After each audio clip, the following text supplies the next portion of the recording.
Yeah. Alright, we're recording. I don't know what we're recording, but we're recording. Alright guys, so we're going to start tearing apart the 306, if you remember from the fuel pump video on the Supra when I was laying underneath of it and told that whole long drawn out story of the 306 spinning the main bearing and then putting the 302 in. This is the 306. The general plan is just to start, we're going to tear everything completely apart and try and ID exactly what we have and what would need to be replaced, what could be replaced, and try and get a list together to completely rebuild this thing to where it is capable of handling gratuitous amounts of nitrous oxide. Alright. Can you tell me a little bit about what's on here right now? Like, is it stock or what's It's bored 30 over to where it's a 306 instead of a 302. I know that it has a mild cam in it just because it was lopier than factory. Other than that, I really don't know anything. Like, it's a 306, so it has to have different pistons in. I don't know if they're forged, hyper-eutectic, however you pronounce that. And I don't know. That's part of why we're going to tear it apart, and we're going to find out. So, right now, we're taking off the E7 heads off this block. And I guess Moser is going to properly organize all the rods and rockers and stuff, I believe. And the first upgrade for this truck, we're not going to do right now, but we already have it. Yesterday, he picked up a set of GT40P heads, which are off of a 98 Ford Exploder. And it came with a set of roller rockers. Paid $125 for the rockers and the heads, so that is definitely a good PoorManMod for that. We should make this thing breathe a whole lot better. And once we get the heads off, we're going to see what the rotating assembly is like and see what we need to upgrade so this baby can take all the nitrous. Right? How much nitrous? All of it. All of it. Lowest piston, there's a puddle of water. There's water in there? Yeah. This thing's been sitting for a decade, right? So you got mouse poopy in there? Mm-hmm. Is that what that is right there? Yeah, some mouse poopy, a couple stink bugs. Jeez. Oh no. Oh no. That just gives us more reason to upgrade stuff. So we have no idea what any of the components actually are, so we don't know if these are special pistons. You know, they're obviously larger, but we don't know if they're forged or what. That is the whole mission for today. Definitely got some not so pleasant news when we took this head off. There was a lot of moisture in those two cylinders, and this one has a lot of rust. So this one's already bored out, but it's rusty, so we might need to bore it out even more or sleeve it. I guess that would be the machine shop's call, but Moser would like to stroke it. And if you stroked it and bored it out more, you said it'd be a 360? I don't know, something like that. I'm not even sure. I know it's not very common, and I don't think they recommend it. Well, it's a Mexican block, so it's stronger. Yeah?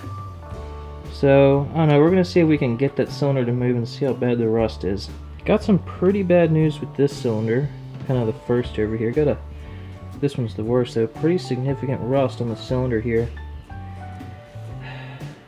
Not sure if we'll just be able to hone that out, or if it would need bored, or what. Preferably just honed and cleaned, but if that's deep, might need bored, which means bigger displacement, but a weaker block. I guess our first step of this whole project then is we will completely disassemble the block, get it to the machine shop, and see what they say. Got the water pump off. We're gonna throw away the water pump. Gonna go with electric, right? Electric. Yeah. Got the oil pan off. The oil pan is fine. Got the harmonic balancer off with our rigged up puller tool. And now the timing cover can come off, and this thing has something a little special. Look at that. Gear-driven timing. That's not factory, is it? No, sir. What's the benefit of it? Doesn't wear nearly as much, doesn't stretch like a chain would. And it sounds cool, right? Yeah. It almost has like a supercharger, kind of a whine. Pretty badass. So we're definitely going to keep that set up. We're not going to get rid of that. Yeah. Alright, so we're not filming everything step by step here, but we did get the gear-driven timing stuff out, and we pulled the cam out, and we got the lifters out. We know this had an aftermarket cam, at least Moser thinks it did because he swore it had a loop to it. The cam is stamped EP15 at the rear, and we think it says E8 on the front, but it's really hard to tell. So if anyone knows what a EP15 cam is, that'd be great, but yeah, we don't know for sure if it's stock or upgraded or what.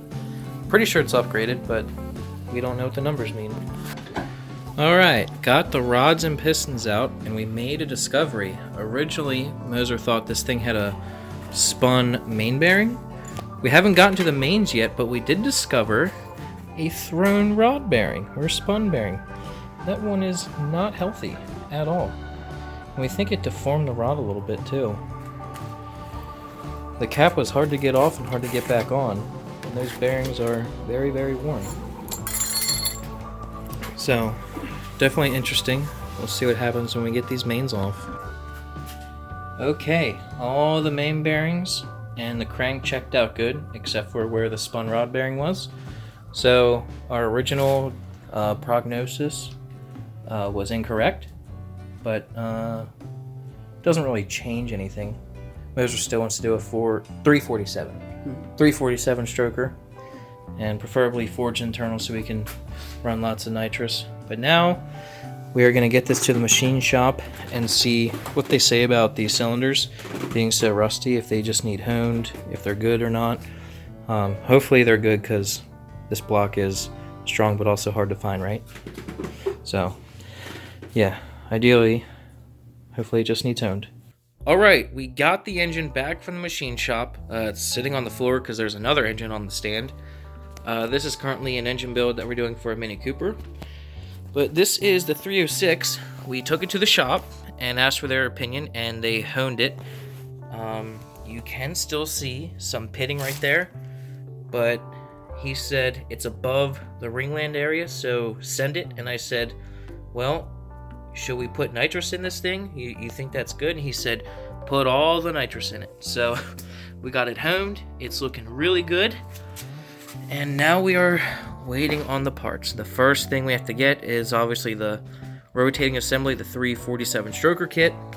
And we want to do all forged, everything. So that's at least a $2,000 kit.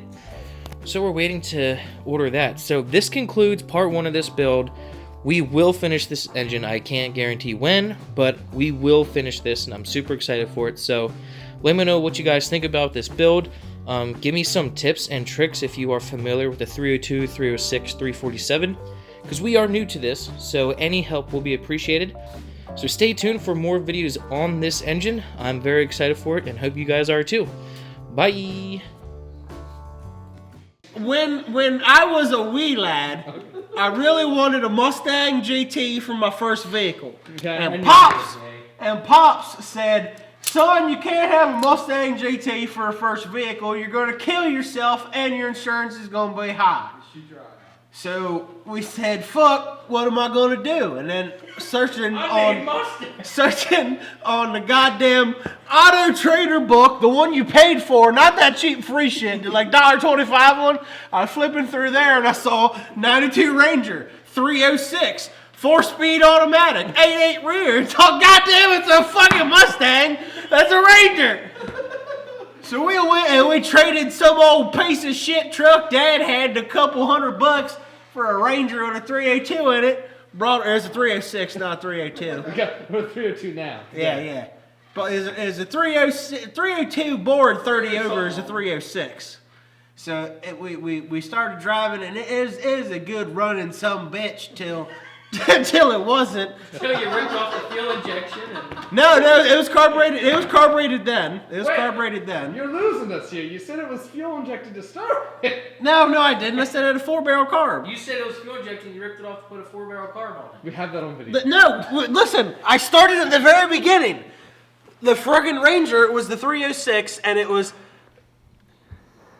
We need a video account of this. The Ranger, when I bought it, was a 306 with the 4-barrel carb. And then it spun a main bearing. And I had an 86 Mustang GT, the entire fucking car that had... Wait. You just got done saying that you wanted a Mustang GT, and that you couldn't have one. Well, where did the Mustang come from? Here's the backyard. But you had a Mustang.